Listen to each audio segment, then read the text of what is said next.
En esta segunda entrega, se puede comprobar la ejecución extrajudicial del Estado de Derecho en Guatemala.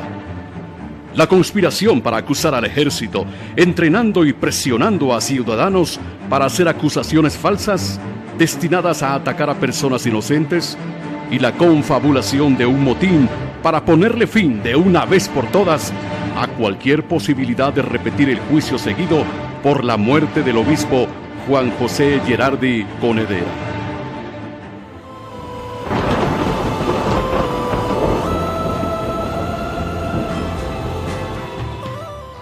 El expresidente Portillo, tratando de congraciarse con la comunidad internacional, interfirió, violando la ley en otro organismo del Estado, presentando 3 chivos expiatorios. Gracias a todas las instituciones, gracias a la sociedad civil, gracias a esos jueces, gracias a esos fiscales que pensaron en el cumplimiento de la ley, no en presiones de ninguna naturaleza. Hoy tenemos sentencia en un caso que ha sido doloroso, que ha sido una vergüenza nacional. Los fiscales del Ministerio Público, como fieles sirvientes de la Misión de las Naciones Unidas para Guatemala, MINUGUA, y la Oficina de Derechos Humanos del Arzobispado, ODA, acusaron directamente al Ejército de Guatemala basados en testigos falsos. Que hay una participación del ejército en este crimen y un encubrimiento del gobierno. Compruebe usted mismo si lo asegurado anteriormente es cierto con esto.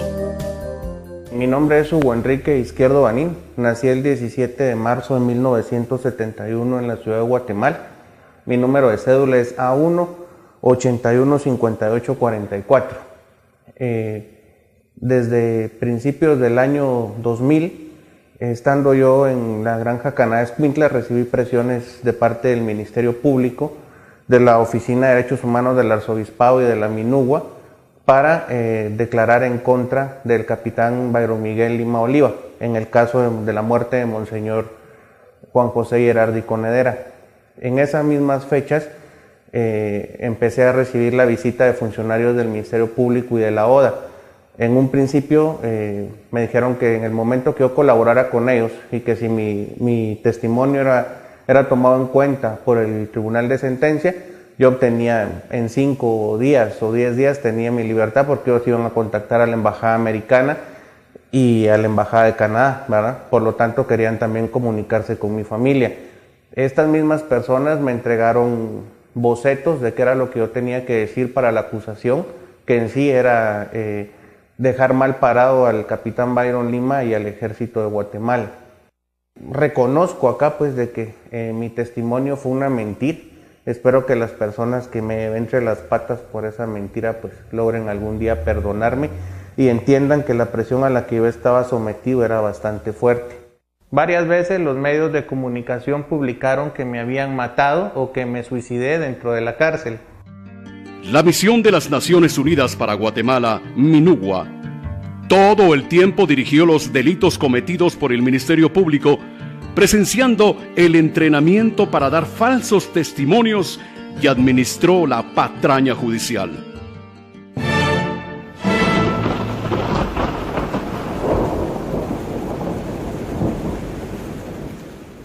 Siempre que recibí visitas del Ministerio Público en la granja Canadá, siempre iban acompañados de personal de la MINUGUA. Siempre fueron los mismos también. Era Rafael Guillamón, español, y un chileno, David Vagamondes. Ellos daban fe de lo que el Ministerio Público estaba haciendo. En ese momento pues era legal mentir, ¿verdad? Ellos daban fe de que el script que el Ministerio Público me estaba dando, yo lo seguía al pie de la letra. Algo que yo me acuerdo y no está puesto, los que decidieron que yo tenía que declarar contra Byron Lima fue la gente de MINUGUA.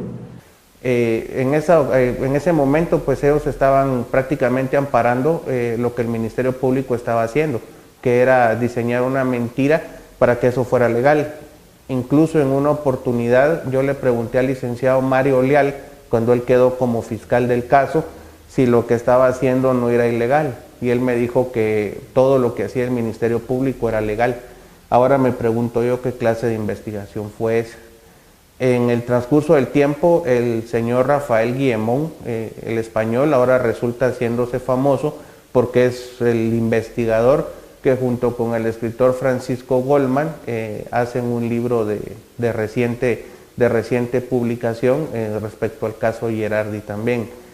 Ellos están conscientes y estuvieron presentes no solo en mi preparación, sino que también en la preparación de los testigos que son falsos, Rubén Chanac Sontay y Gilberto Gómez Limón.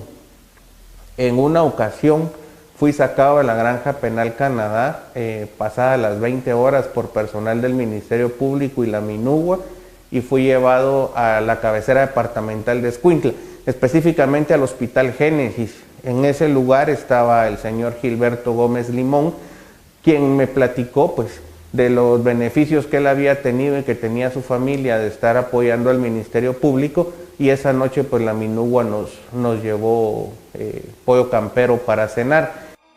A la Oficina de Derechos Humanos del Arzobispado, Oda, enemiga natural de la verdad, nunca le interesó hacerle justicia a Gerardi. Su objetivo era no desviarse ni un milímetro de acusar falsamente al ejército, sin importarle asesinar a personas para tal fin.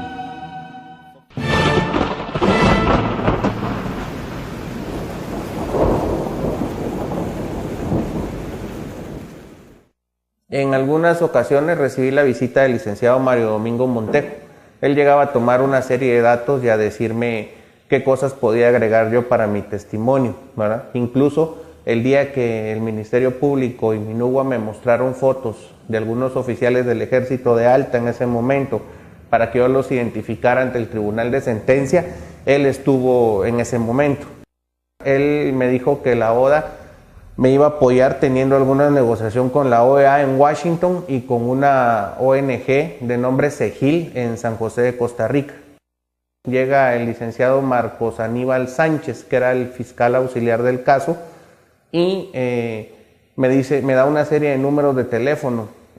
Todos esos números están detallados en el cuaderno que yo entregué, y me dice que yo tengo que estar consciente que si necesitan que yo dé alguna declaración, yo fui amenazado de esos números de teléfono. Eran los números que se usaban en el sector 7 del preventivo, donde estaba el capitán Byron Lima. En una ocasión llega gente del Ministerio Público y de la Misión de Verificación de Naciones Unidas, Minugua, y me llevan un recorte de prensa donde aparece la muerte a balazos del señor Eric Urizar Varías, amigo, testigo y socio del capitán Byron Miguel Lima Oliva, y me dicen que si eso fue capaz de hacerle a una persona que era su amigo, pues que no sería capaz de hacerme no solo a mí, sino que a mi familia, ¿verdad? Ahora me pregunto yo por qué, si ellos estaban tan seguros que fue el capitán el que tuvo que ver ahí, por qué no accionaron penalmente en contra de ellos. Únicamente lo hicieron para mantenerme a mí bajo presión. 2 veces en la Granja Canadá Escuintla llegó a visitarme el señor Edgar Gutiérrez, quien se identificó conmigo como la mano derecha de Monseñor Gerardi.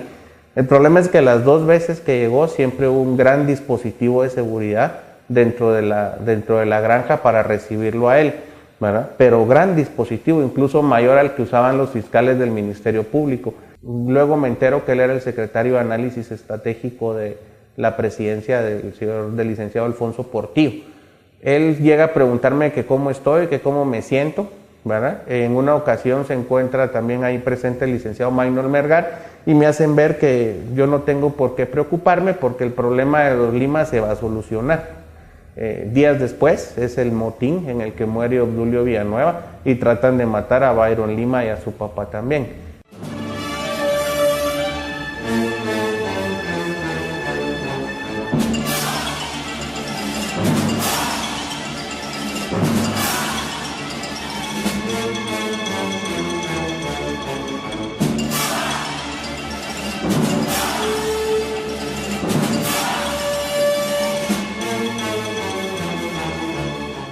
Logro comunicación personal con el licenciado Nery Rodenas, director de la ODA, y le digo pues de que lo voy a molestar porque sí quiero la ayuda que la ODA ofreció porque yo seguía en prisión, ¿verdad?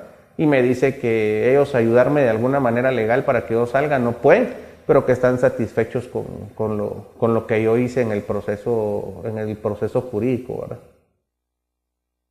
Creemos nosotros de que tuvieron mucho valor los magistrados para poder decidir eso a pesar de las contrariedades que existieron dentro de este caso. El Ministerio Público preparó el ambiente plagado de delitos para que el plan original, acusar del crimen del obispo Gerardi al ejército de Guatemala, tuviera éxito. Si no lo logró totalmente, fue por una simple razón: se basó en falsedades.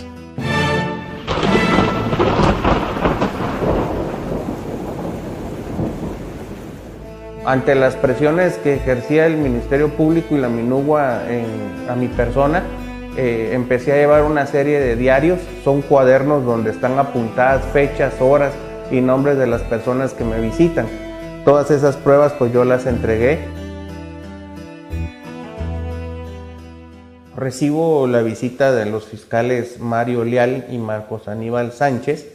Bueno, previo me contactan en la granja de Escuintla y me visitan un día martes, 9 de enero del año 2001, en compañía de mi esposa, a quien ellos ya habían convencido por los ofrecimientos falsos que ellos hacen para que yo declarara en contra de Byron Lima.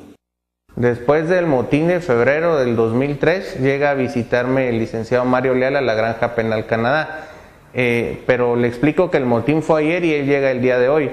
Prácticamente llega a decirme de que si en todo caso hay un debate o se abren investigaciones por el caso de lo que pasó en el motín, yo tengo que declarar como que si a mí me constara o si hubiera oído el rumor dentro de las cárceles de que Obdulio Villanueva iba a declarar contra los Lima en caso hubiera un nuevo juicio en el caso de Monseñor Gerardi. Me llamaban a la alcaldía, ¿ya? Era otra vez el licenciado Aníbal Sánchez y un licenciado de nombre Mario Castañeda.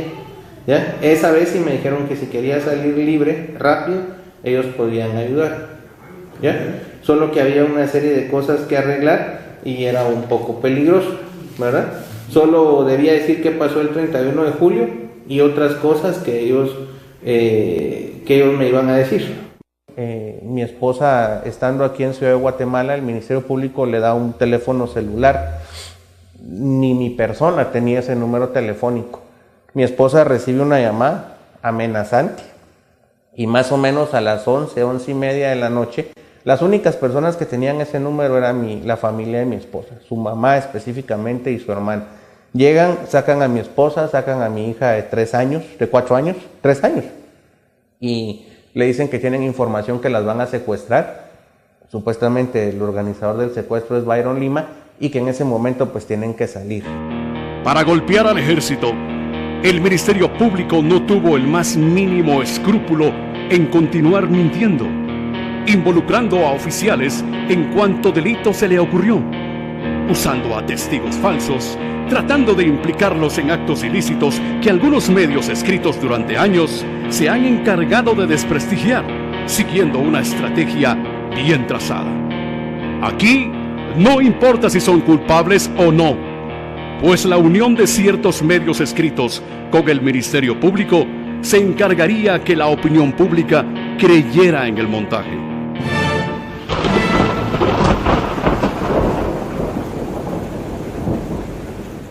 Me visita el licenciado Leopoldo Seisig, es una persona gordo, alta, canosa, que me indica que él había sido auxiliar fiscal del licenciado Selvin Galindo en el caso Gerardi y que quería pues que yo dijera prácticamente en una declaración como prueba anticipada en contra de Byron Lima que yo había sido informante del Estado Mayor Presidencial y en tiempo del general Francisco Ortega Menal, y que luego había pasado a una sección que era la 110 que supuestamente hacía análisis de inteligencia. También el licenciado Maynor Melgar en una ocasión me fue a ofrecer que prestara una declaración en contra de un tal García Catalán. En ese momento yo no sabía que él era oficial del ejército, para involucrarlo en narcotráfico, específicamente con un español de nombre Carlos Álvarez Fernández, ¿verdad? La idea era que se involucrara a esta persona como oficial del ejército en transacciones de narcotráfico con Otto Herrera y con Jorge Mario Paredes. En el momento que yo me entero ya que el licenciado Maynor Melgar no era de la ODA, como él decía, sino que era fiscal del Ministerio Público, pues yo prácticamente ya no quise absolutamente nada. Como que a estas alturas ya los fiscales decían, ¿quieren un pendejo? Vayan a la cárcel de Escuintla. Estamos pendientes de presentar un testigo, uno de los testigos claves. Querían ver si era posible armar una acusación en contra de Álvaro Arzú, que involucrara a uno de sus hijos. Era una acusación bien armada por parte del Ministerio Público, pero evidentemente era una acusación falsa. En una ocasión, los fiscales del Ministerio Público me presentaron una serie de fotos a color, tamaño carta, con fecha de los primeros días del año 2001, enero del 2001. En ese momento eran personas vestidas de civil, para que yo reconociera físicamente los rasgos de ellos y los tenía que decir en el tribunal de sentencia. Con el tiempo me entero que eran oficiales del ejército, específicamente el general Marco Tulio Espinosa, Rudy Pozuelos, Roy Dedet Kasprowitz, Francisco Escobar Blas, Eduardo Villagrán y Julio Meléndez Crispín. Acá el abogado refiere que solamente hubo prueba testimonial en contra de los sindicados y es falso. Hubo también prueba documental que vincula no solamente a los sindicados, sino a otras personas a las cuales se les abrió procedimiento. Además, en las fotos figuraba el oficial Carlos René Alvarado Fernández, que en ese momento tenía un puesto en el Estado Mayor Presidencial y que en la actualidad es el viceministro de la Defensa. Aparte estaba la foto del licenciado Mariano Rayo, que en ese momento era el gerente de la presidencia y hoy es diputado por el Partido Unionista. Incluso días antes de que detuvieran a las personas involucradas en el caso MAC, uno de los auxiliares fiscales, el señor Nelson Cancino, se presenta a la Granja Canadá y prácticamente me cuenta que estas personas iban a ser detenidas, ¿verdad? Y que no sabían a dónde las iban a mandar, ¿verdad? Me lo decía para que en algún momento yo le pasara información al Ministerio Público de lo que estas personas hacían o que fuera cómplice de ellos en coordinar algún acto que los pudiera dañar a ellos en prisión, ¿verdad? Claramente observamos el manipuleo burdo de la prueba y testigos, la negación de los derechos constitucionales a la presunción de inocencia y legítima defensa, apoyados para estos mezquinos fines por determinados medios escritos.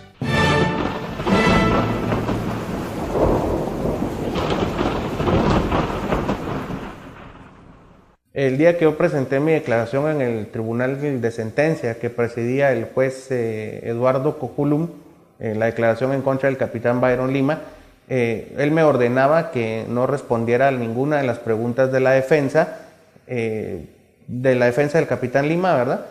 Hasta que los abogados de la ODA y del Ministerio Público la objetaran, ¿verdad? O sea, prácticamente él me decía en qué momento tenía que responder. A todo esto, pues la prensa también jugó un papel no muy digno de los que son periodistas, ¿verdad? Ellos prácticamente contribuyeron a hacer creíble toda la pendejada y todo el show que en cierta manera montó el Ministerio Público con personas como yo, ¿verdad? Que de algún modo fuimos presionadas.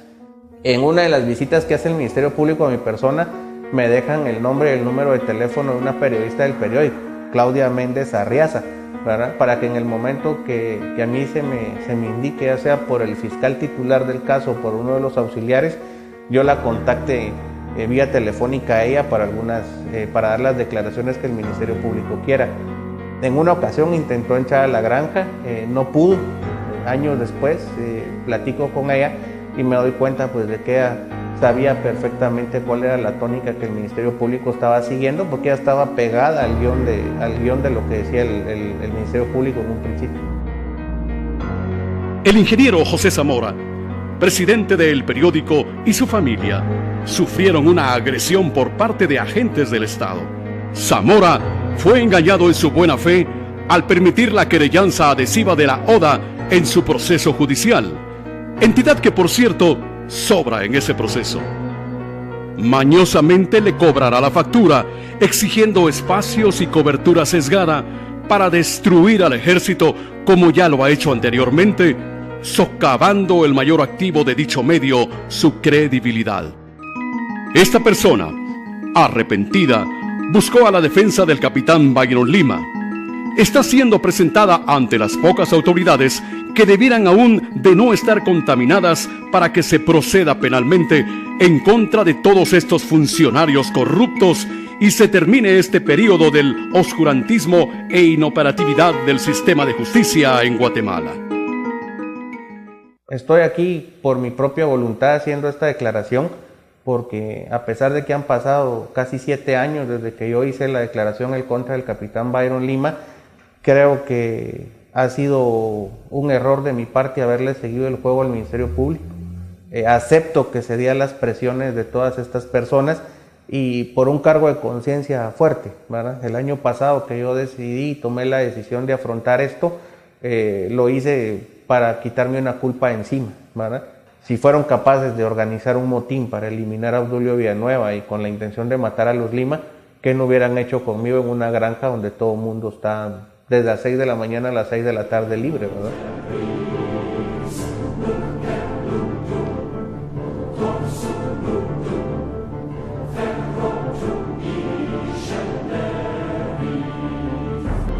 Hay 6 cosas y hasta 7 que el Señor aborrece por completo: los ojos altaneros, la lengua mentirosa, las manos que asesinan a gente inocente, la mente que elabora planes perversos, los pies que corren ansiosos al mal.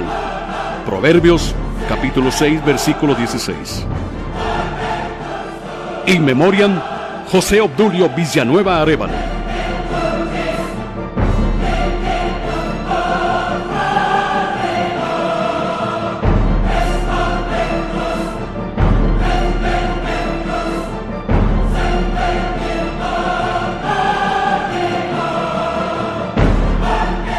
Los principales responsables del linchamiento del Estado de Derecho en Guatemala son: